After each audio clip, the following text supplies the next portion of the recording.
I bought one of the most expensive intakes for my 2007 STI in hopes that we can get the perfect sound. We'll have the best sound you can get. Installing an intake is nothing new here on YouTube, but keeping it stupid simple and enjoying the little things in life as a car guy is where it's at right now, especially for me. I don't know about you. This car is basically perfect. The only thing it's really missing, aside from better suspension, which is not aesthetically obvious because we don't want to mess with that part of it, and tires, is we need a little bit of turbo noise. So that's why I went with the most OEM plus possible product you can get. I don't have an affiliate link. I have no affiliation with Cobb. I paid 520 bucks plus shipping for this intake. My goal with this car is that I will be excited to drive it when I'm 60 years old, and it just be that one car that just satisfies that itch that my future kids I can pick up from school every now and then. I really believe the value of this car will just continue to go up. So we don't want to mess with any of that. We just want to make it better. So in this intake system from Cobb, we have the SF intake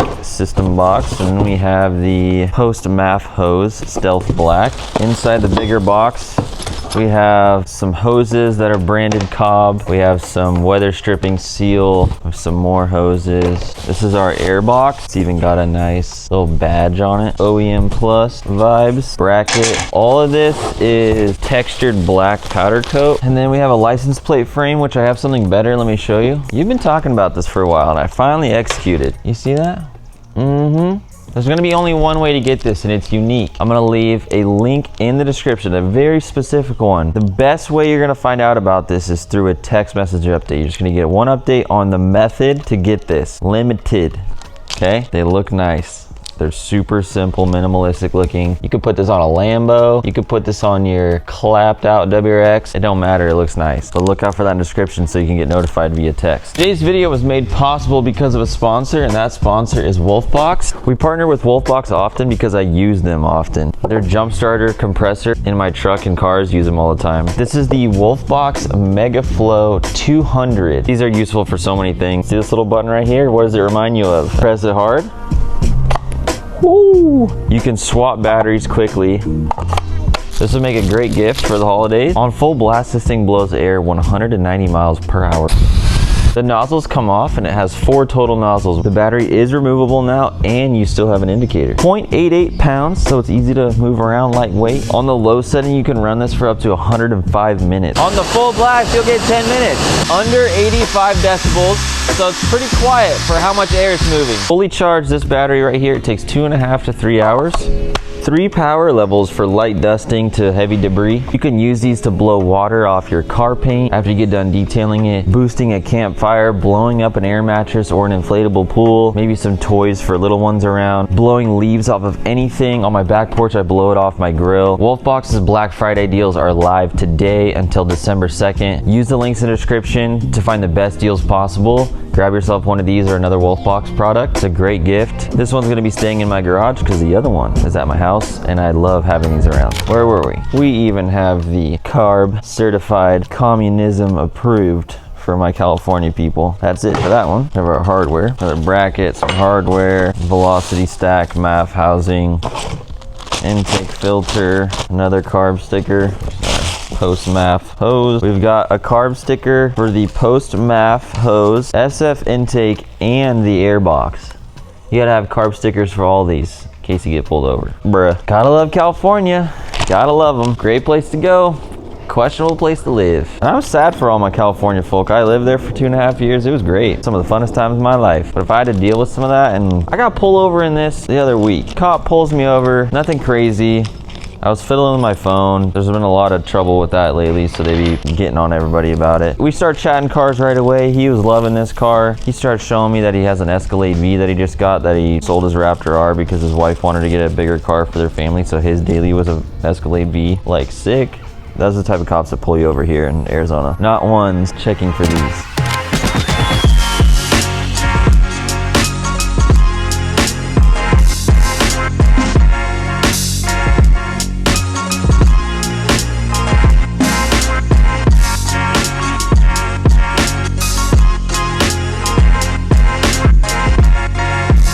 Let's get the hood popped. It's a little dusty. First things first, glove up. My master Amazon list is goated for everything you need. If you're new here, that list is in the description of every video. 2 10s, pull out this duct, take these coolant hoses, pop them off there, out of the way, disconnect the MAP sensor, get it out of the way. We're gonna loosen that, flathead, plenty loose. We're gonna loosen it here also. Pop the intake loose. That was a little abrupt. That to come off. Pull our air filter out. Looks like we got a 10 or 12 down there. To get the stock air box out, we gotta get that out. Stick a 12 down under. Another one over here. Go get a magnet. Stick the magnet down under into the abyss. Got it. Now this box should come out. Booyah. This right here is the silencer. It's got a 10 mil nut on it. Now we should be able to remove it inside the fender well.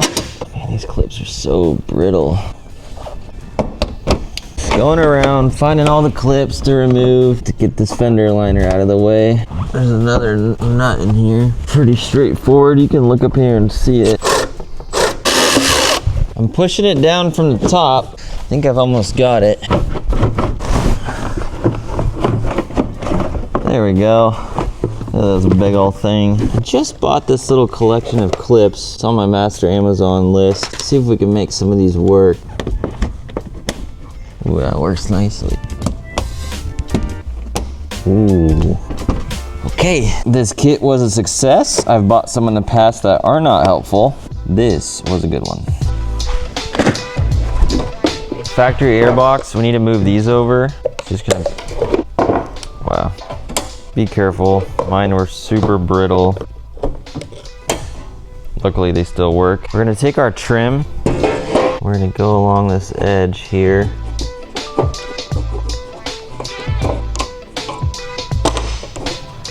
Cut it with my hose cutter. You can use a knife. Rubber seal here. Rubber seal here, not the best job I could do, but I couldn't really figure out how to fit it otherwise, but we're all good on that step. Now we're gonna handle these 2 lines right here. Let's take off these little couplers. We're gonna do the one that goes to the corner of the radiator to the air separator. Won't be surprised if a little coolant comes out. Let's hold it facing up, get our clamp. Oh, that needs to stay closed. Plugging the radiator with my hand. Slide the new hose on.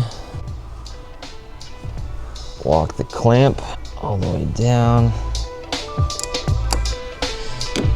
Okay, feel good there. These clamps fit so tight. I'm gonna get some blaster silicone spray. Just spray it on the edge lightly of that hose. So that way the OEM clamp, because it fits so tight, it'll actually slide up into place and hold firm there. That silicone will dry, and this just saved you a bunch of elbow grease. Blaster silicone lubricant, you guys see me talk about it all the time. One of my most used tools.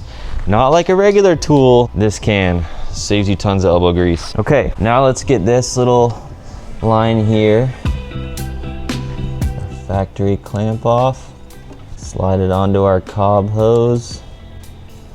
Slide that right where it needs to be. You can see the Cobb branding.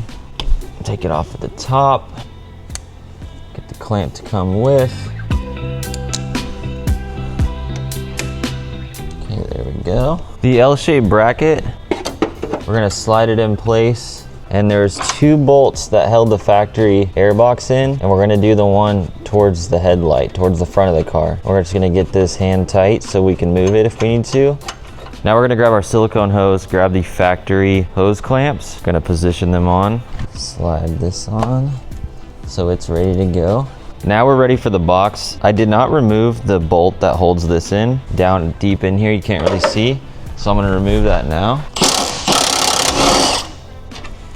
We also need to remove this bolt that holds the boost control solenoid. Now let's walk this in here.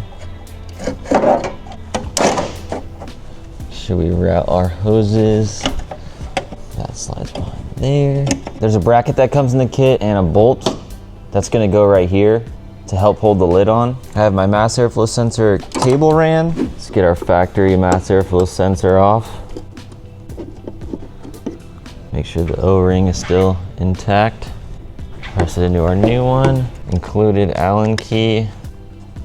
Snug those up. Not too tight, just snug. This is ready to go. Here's our air straightener. Get accurate mass airflow readings. This bracket that we left in here, that's what's gonna hold this in place. Before we even get there, let's get this hose set up. The angle of this hose is kind of up. Included hardware. Let's get ready to put this in. Slide this through. The bracket that goes down there in the base of the intake, that's a pain. You're not alone in that. Take your time and you'll get it. Make sure you get that lock washer on there. We're in pretty good shape. I need to get this box tightened down. Let's get the MAF sensor plugged in before we get any further. All right, that's good. All right, we got the corner bolt.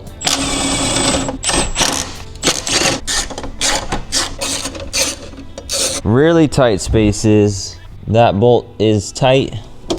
That bolt is tight. This is all in place. Up in this corner, slide the air box behind. Boost control solenoid mount.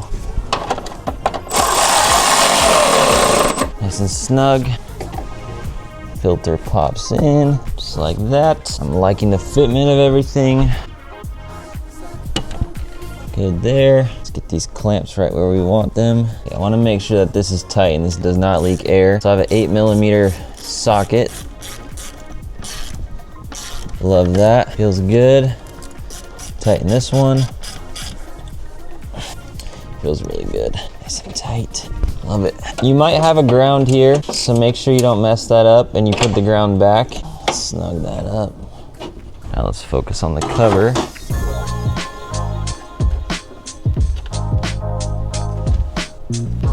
Get a couple threads in there. Flex this a little bit. Get it started. Now I can snug them all up. Doesn't need to be crazy tight. Now we can put our duct back.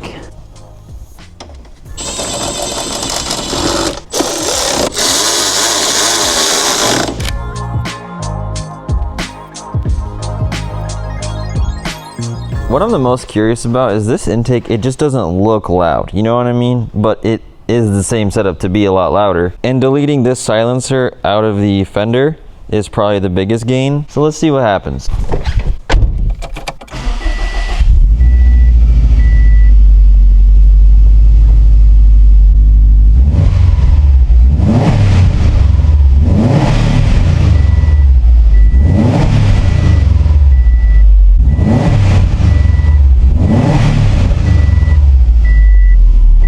Numbers are looking good.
Work all those out of here. But this is my favorite car to drive of all time. My numbers on my Access Sport are fine, but I am going to be having Vader tune this thing.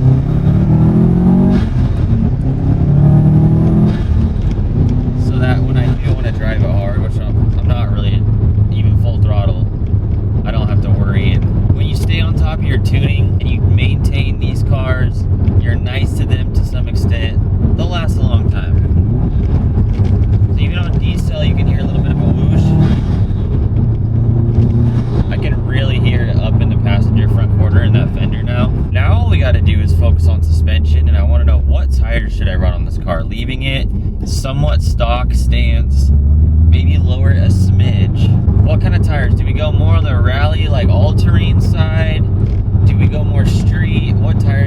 running on these cars? What do you think I should run, especially with this wheel setup? And what brake upgrades are you doing to this thing? I need to do a full fluid flush. I definitely need new pads, and these rotors are warped. I had a not very fun time at a recent cruise I hosted where we did a food drive for the local food bank, which was cool. A bunch of you showed up. We got like 400 pounds of food or so, if I remember correctly, 390 something. Follow me on Instagram at Cameron Alford to stay updated with those types of things if you're local to Phoenix and you want to cruise.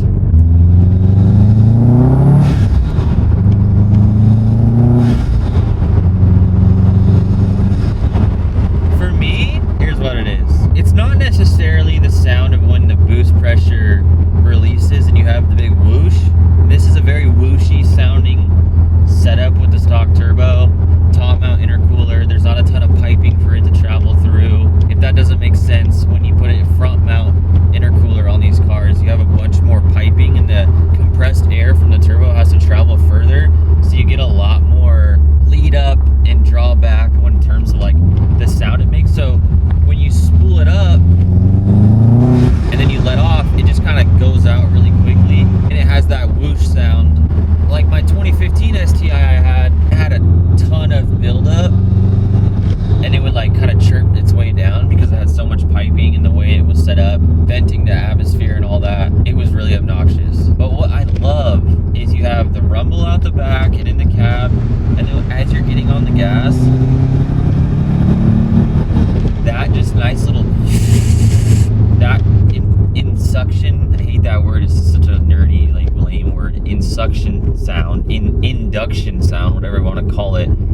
Having that with the out the back, and just keeping it simple. Just keeping it simple. Suspension, tires, brakes, maybe a little bit of paint work to make it perfect. I need to find some wheels in better, individual wheels in better shape than some of these that were curbed from the previous owner, the previous owner. And then it's just becoming the perfect car. And then maybe do an RA block at some point to just make it even that much more perfect in terms of reliability. The car has 90,000 miles on it. It's definitely eating some oil, but it's nothing out of the norm. It doesn't seem or feel or drive like it has any sort of ringland failure or starting to. There's no misfires. This car has no engine codes. I did have an evap leak, but it's not coming back ever since I did the intake, so maybe the intake was leaking by the MAF sensor seal or what. It has a better seal now. I don't know. It might come back, so we'll address that. But I encourage you to just find this car for you. Maybe it's one of these cars exactly. Maybe it's a different car that you can keep it simple, love, and just drive.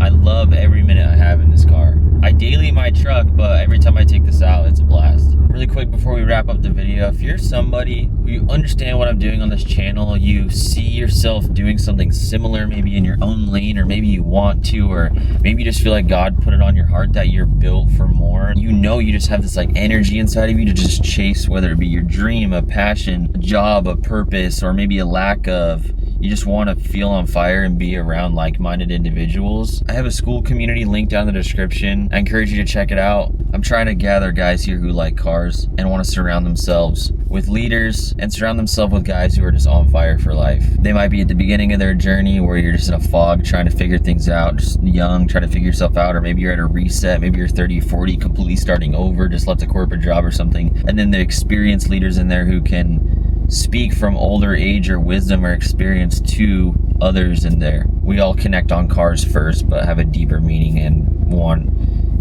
will to live. That's me. I love talking to people about what they're chasing, pursuing, going after, goals, their alignment with God, etc. If that's you, check out that school community down below. If you missed the last episode, I'm gonna leave it on the side right here for this car. If you haven't watched that yet, I encourage you to check it out. And then on the other side, I'm gonna leave the next episode when we drop it, so you can stay tuned, because I already have the suspension out.